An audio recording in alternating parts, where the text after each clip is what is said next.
بسم اللہ الرحمن الرحیم۔ السلام علیکم رحمۃ اللہ وبرکاتہ۔ آج میں اپنے پیارے بھائیوں، بہنوں اور بزرگوں کے ساتھ ہمارے پیارے نبی کریم صلی اللہ علیہ وآلہ وسلم کا فرمان پیش کروں گا۔ اس سے پہلے آپ بھائیوں سے گزارش ہے کہ آپ اس فرمان کو آگے زیادہ سے زیادہ لوگوں تک پہنچانا ضرور ہے۔ تو ہم شروع کرتے ہیں۔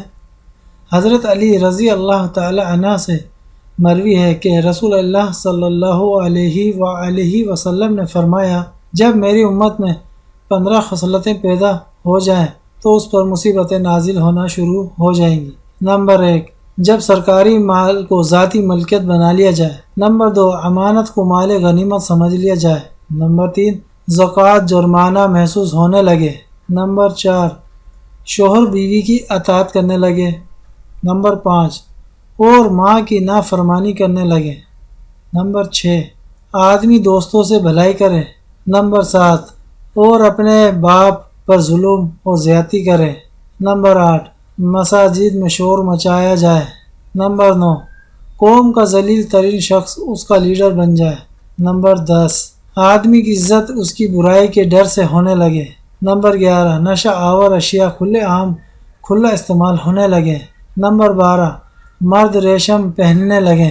نمبر 13، آلات موسیقی عام ہو جائیں۔ نمبر 14، گانے والی لڑکیاں فراہم کی جائیں۔ نمبر 15، اگلے وقت کے لوگوں پر لعن طعن کیا جانے لگے۔ ارشاد ہوا، جب ایسا ہو تو لوگوں کو چاہیے کہ وہ ہر وقت عذاب الہی کا انتظار کریں، خواہ وہ عذاب سرخ آندھی کی شکل میں آئے یا زلزلے کی صورت میں آئے یا اصحاب سبت کی طرح صورتیں مسخ ہونے کی شکل میں۔ تو یہ آپ دیکھ سکتے ہیں ناظرین، یہ اس کا حوالہ ہے ترمذی۔ تو ناظرین، یہ فرمان ہمارے پیارے نبی کریم صلی اللہ علیہ وسلم کا آپ نے آگے تک شیئر کرنا ہے تاکہ لوگوں کو بھی پتہ چلے کہ کیا خصلتیں ہیں جو مصیبتیں نازل ہوں گی جس کی وجہ سے۔ السلام علیکم ورحمۃ اللہ وبرکاتہ۔